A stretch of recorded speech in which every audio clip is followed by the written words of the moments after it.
السلام عليكم ورحمة الله تعالى وبركاته، مشاهدي قناة ثقافة كروية. أهلا ومرحبا بكم في هذا الفيديو الجديد الذي يأتي بمناسبة تنظيم المغرب لمنافسات كأس العالم للأندية.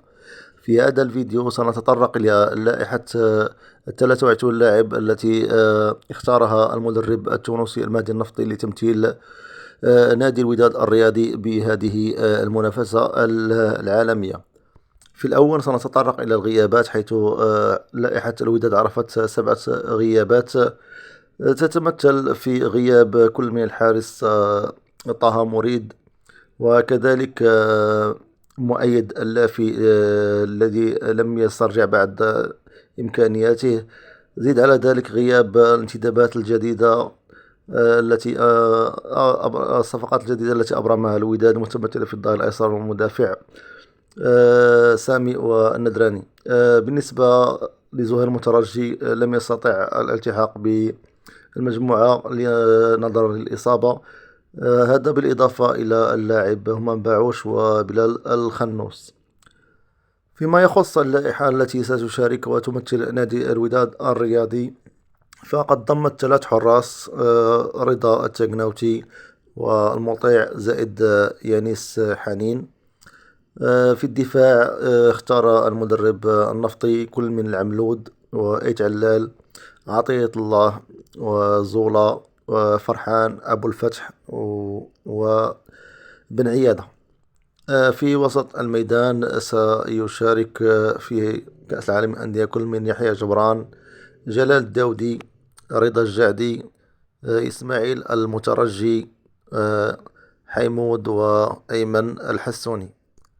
فيما يخص الشق الهجومي، تم اختيار كل من محمد أناجم وبديع أوك، هشام بوسفيان، بوهرة وحميد أحداد، لاميكيل زي وجونيور اللاعب السنغالي. إذن هذه هي اللائحة التي ستمثل نادي الوداد الرياضي بكأس عالم للأندية. نتمنى التوفيق للوداد الرياضي في هذه المنافسة العالمية.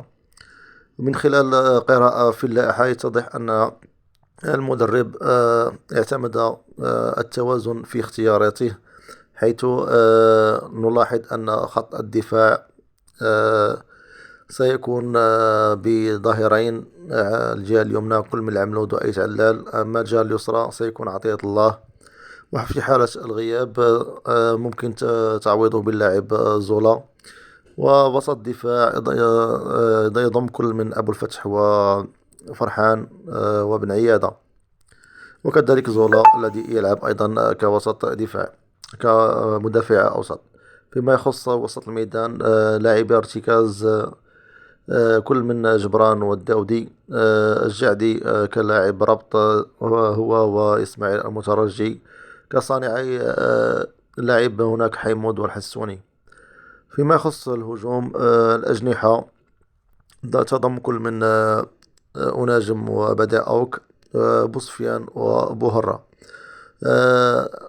كقلب هجوم هناك جونيور فقط، وهناك لاميكيل زي وأحداد ممكن أن يلعبوا كرأس حربة، وكذلك مهاجم ثاني، يتمتعان بهذه الخاصية اللاعبين الاثنين.